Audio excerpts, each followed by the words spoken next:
right, y'all. Today I want to really pull y'all coattail, as they say, and put y'all on game to a whole new concept. So walk with me.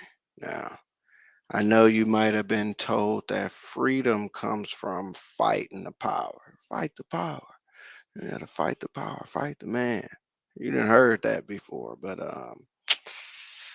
what if I told you that's not true? You don't want to fight the power.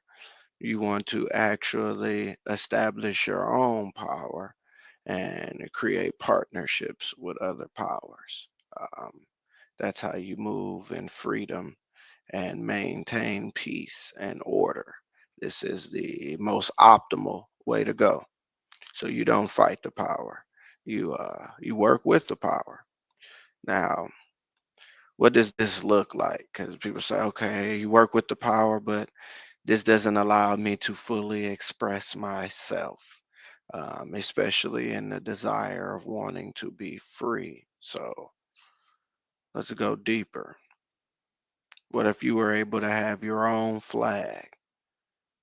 What if you were able to have your own government, your own nationality that represented your identity, your beliefs, your ideals, um, yourself? When if you were able to move in this regard, it would be like it would be oppression would kind of fizzle out. You would be fully doing your own thing. This is the path to actual freedom, and we're going to go into deep detail on establishing it because many people are seeking freedom from people who are still seeking freedom and not from people who are actually nation building and are experiencing the freedoms that come from it. Okay, so there is a difference, and today we're going to go in on just that. So, welcome to the Jews the Rule show, where we talk about all things that cultivate and refine the mind, the body, the family, the finances. This is what we do here. Now, I would like our people to just really go into a how would I say a deeper thought process here. Many people aren't considering building their own nation when it comes to establishing their freedom. All right. Many people aren't considering building their own nation. Why? Because it's just them. So the concept of building your own nation sounds very challenging.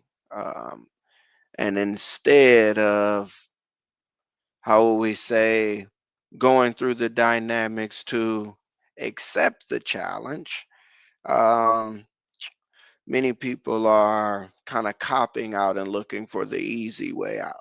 Okay, and that is what's being offered in abundance within the so-called freedom movement or status correction movement, redemption movement, an abundance of easy ways out. Um, and if you want to be free, you have to look at the depth of oppression, or should we go deeper? How should we get more descriptive in this regard for clarity? You have to really look at the tightness of the chains. Um, how locked away the prison is. You get the analogies I'm trying to get you. How bad the situation is. You really want to know how bad the situation is, or how much of your freedom is actually taken. To what degree are you not free? Then you'll really be able to understand the necessities in regards to establishing your freedom. Um, Now, many people are dealing with this thing of confusion, and they have not heard of the true process because it's not really the easy way out. All right. Though it's simple in understanding. And that's why today's episode is titled Micronations of the World. Okay. So let's go in. Micronations of the world. All right. The micronations of the world are not really talked about, not really known within the freedom movement because, again, this is not something that is easy way out that you can quickly sell somebody who's in a desperate situation. It's telling them, hey, well, you really got to build your own nation. That's what you have to do. And people are like, what? Okay. Uh, you know. Some will strap up their boots and say, okay, what do I got to do? But for the most part, people are busy surviving. Okay. And they don't really, they don't have time to build a nation or don't even know the dynamics that come with it. So let's go into those details here. I just want us to really think like people first and foremost have started micronations out of one of four reasons, because there is some that fall into this fourth category, but they need to be mentioned um, to have a clear view on the totality of the situation here. Many people are either in financial issues and they want to escape debt, and if they could get a start over by having a new nationality, well, that would be awesome. New status, that would be awesome if they can do this. Credit card debt, um, issues with their vehicle, mortgage is a really, really big one, maybe the biggest. That it really, really pushes people, um, really pushes people into processes as people are really interested in trying to save their home. So a lot of different statuses promoted. And people think, hey, if I can obtain a different status, I can maybe say, hey, this is my private property, my dwelling where I live. I live here. I'm not bothering anybody. Um, the business isn't attached. The loaner, the lender, the creditor, the obligee, the one you have to pay the bill to. They're a corporation. They're not an actual human being. So, they people try to press the human rights aspect, and say they have power as a living person to, maintain their dwelling, be safe in the world over, the request of a business. That's a different argument, not 100% legally valid, but you get the concept. So people are saying, hey, I want to have a new status to protect myself financially. Um, Second thing is, or second category status. People are really, really looking for freedom, especially when they are dealing with legally oppressive situations. So if they are in a legal bind, if there's a court case going on, type of thing, if there is a, you know, um, tickets, what is that? Protective Services, CPS. If CPS is involved, that's what I was thinking of the acronym. CPS is involved, tickets, criminal cases, um, and even being wrongfully accused. People are looking for a way out. People are looking for something to assist them here. They're looking for something here.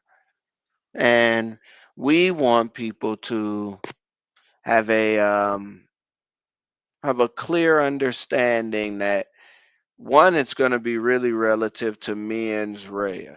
If there is no mens rea in the circumstance, meaning There's no real criminal intention to like cause a disturbance in society. And that has to be really reflected on because many people say, well, hey, me driving down the street doesn't cause a disturbance in society.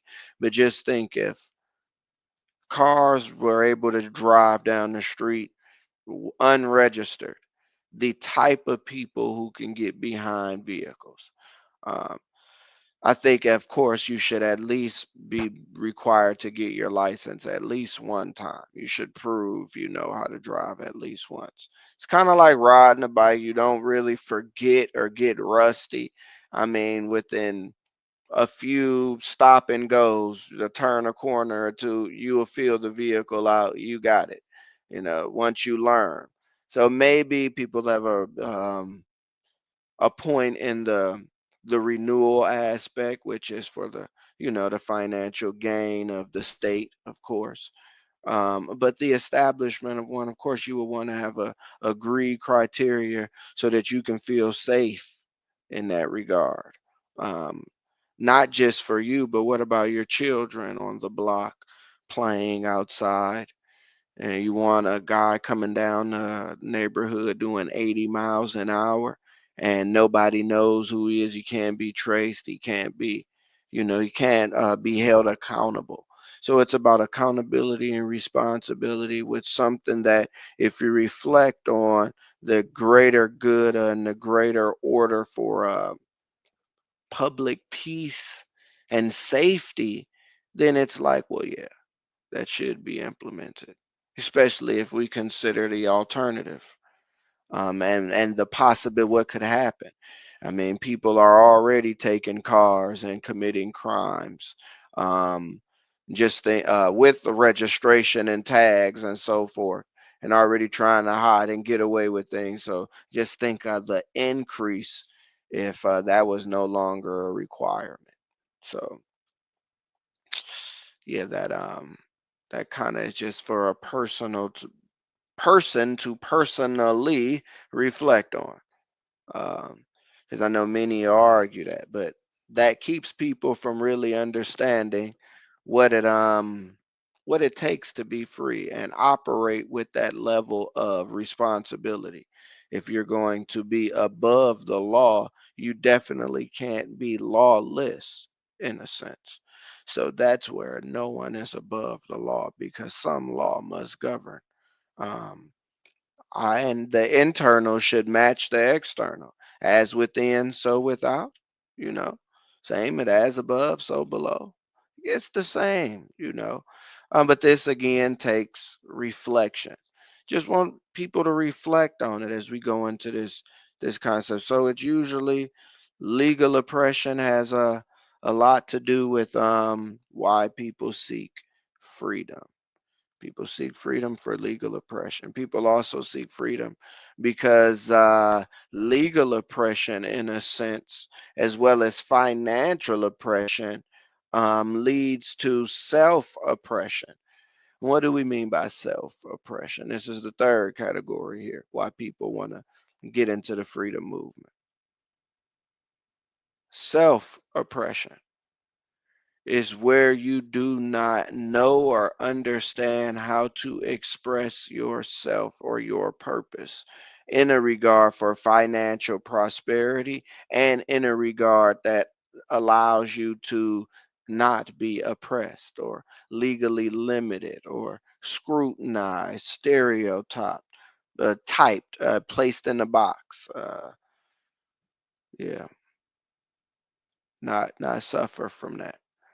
So that you have the self oppression of not knowing how to express yourself, not knowing um, your true self due to conformity, due to financial oppressions and legal oppressions.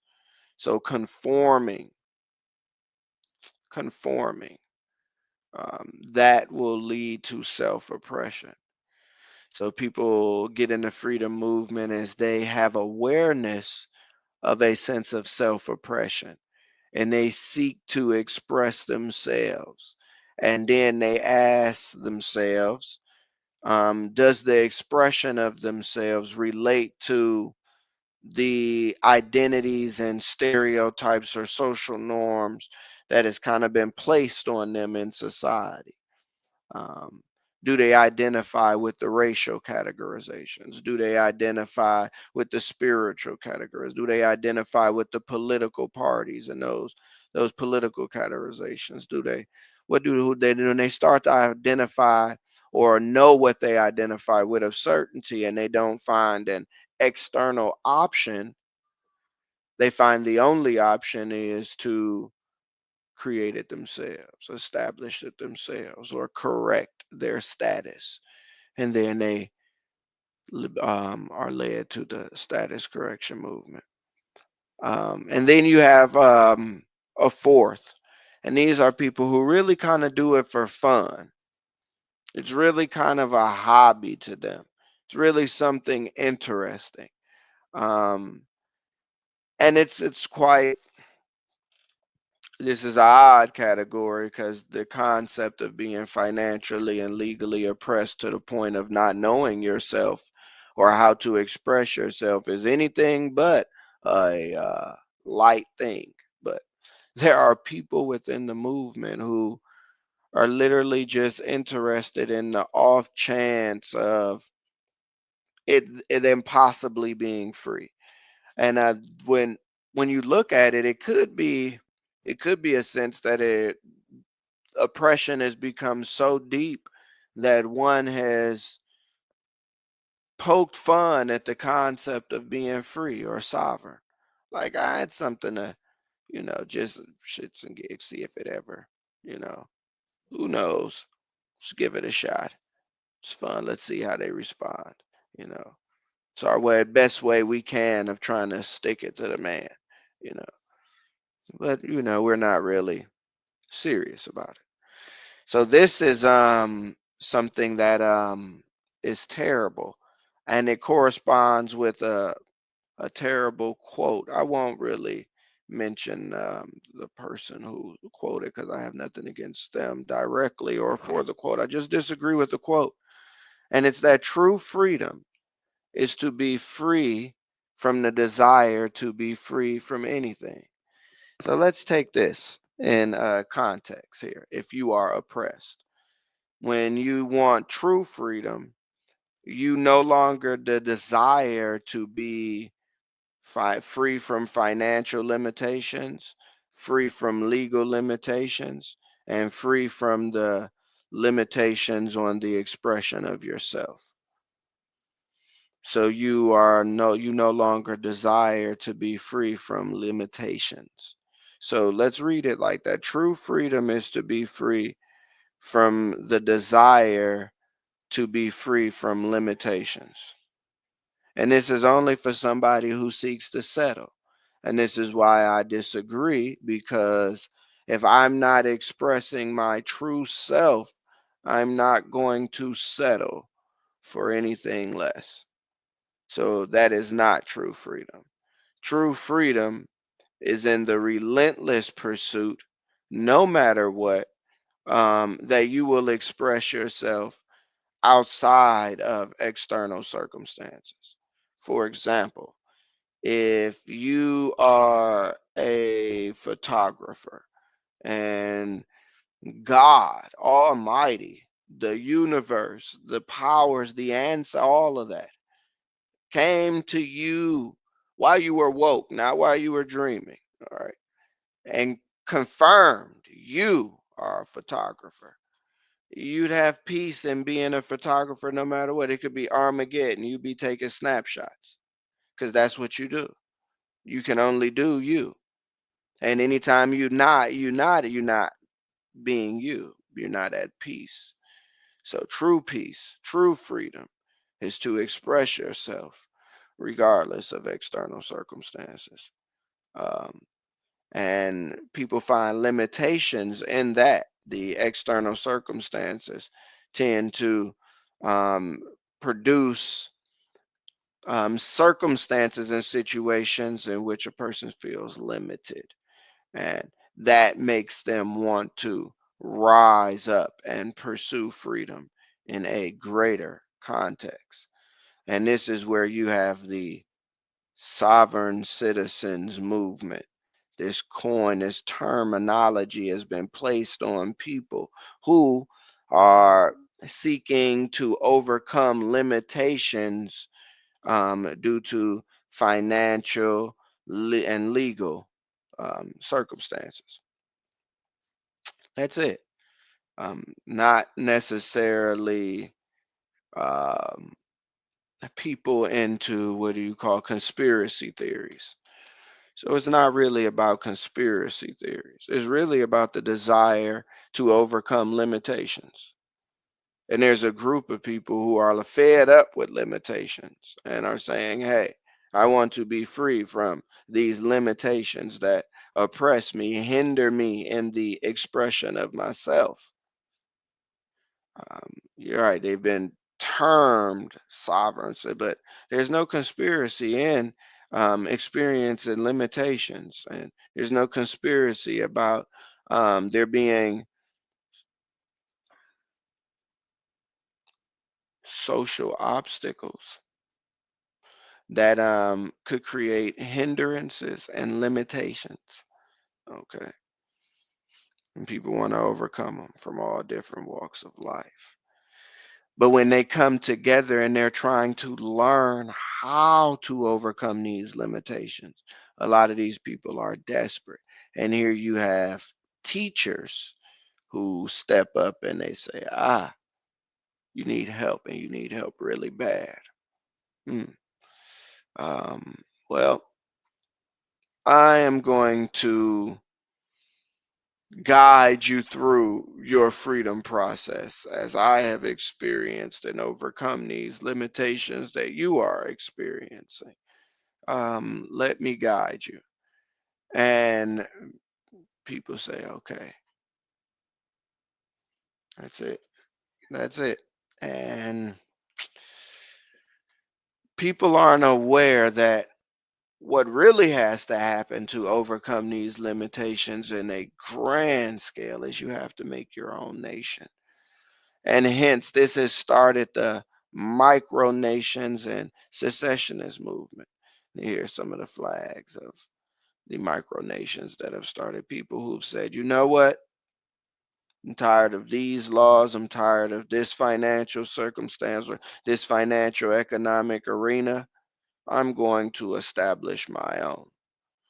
And that has created a whole movement that is very, very quiet within the movement because those who have been studying freedom in a greater depth and maybe have a greater understanding on the components that keep a person within limitations, both financially and legally.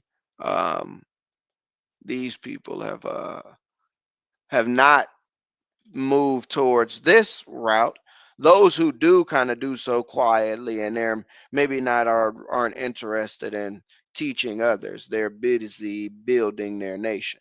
But those who do come across the awareness, they may stop or they may not come across the awareness due to the profit of telling people, hey, look, you're seeking to overcome limitations. What you have to do is this process and paperwork that will assist you. That's all you need to do, and it's gonna this charge this whatever. I'll guide you through or what have you. Instead of saying, hey, what really has to be done is you have to establish your own nation. Okay, so there are many micronations throughout the world. Another episode, we'll go through them in greater depth. Um, Many. And the people who have started them, again, have experienced the one or of the three or all of the three things. Or there's those who are doing it for fun and they're on the list who just saying, hey, it's something fun. It's a fun idea to give a shot at. I have my own nation. All right. But what does it take to really build a nation? What components does it take? In one sense, you do have secession, which is trying to take over in a peaceful sense, land and claim sovereign authority over it. Land that is already within the government to succeed or to like draw back, to withdraw from it. So they want to withdraw land from the organized governments, and build their own nation on that land. Okay, so that is one thing. Okay, sorry about that. So I want us to really think about what will it take to build a nation.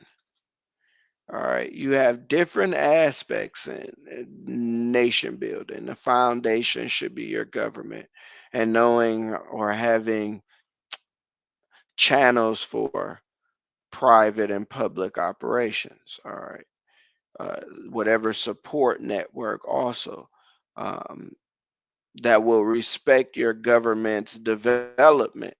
Okay. Then you would want to take those components and move in the international aspect.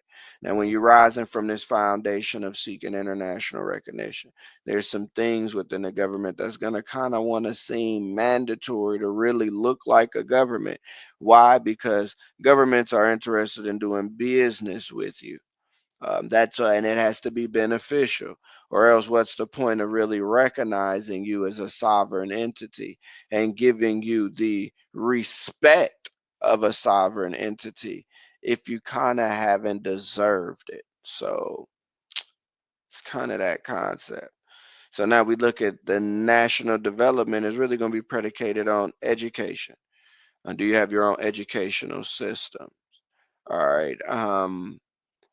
The how do I say, is there a social standard within your society? That's the concept of excellence. Is there employment opportunities? If there's employment opportunities, there should be entrepreneurship or business owners who are hiring. All right. Then this would be able to structure and develop a gross domestic product for export or trade. Okay. And if you go in the concept of empowering the youth in these principles, you kind of show longevity. All right.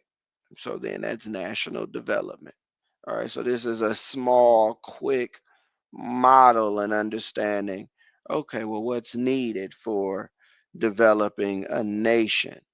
So it starts on an individual aspect. It does start from an individual aspect. And that's our process. Okay. Our process, our um, rights to rule method really goes into um, the concept that your learning is your earning. So if you learn your purpose, you've earned the right to express it. So once you know your purpose, it's expressed in the business. All right. And that business is structured for not only producing income, but producing funding because it's producing income. When you are operating in your purpose and prospering financially, and can expand your purpose due to the credibility of your purpose, you can get funding, you can get loans, you can grow, you can start new ideas. You're moving in financial sovereignty. Then you're ready for legal sovereignty, which is to separate you and your assets legally and operate in a different jurisdiction. This is the vision in which we want people to have to start from an individual perspective, um, going into establishing their nation. And we cannot talk about a clear vision without talking about regal view.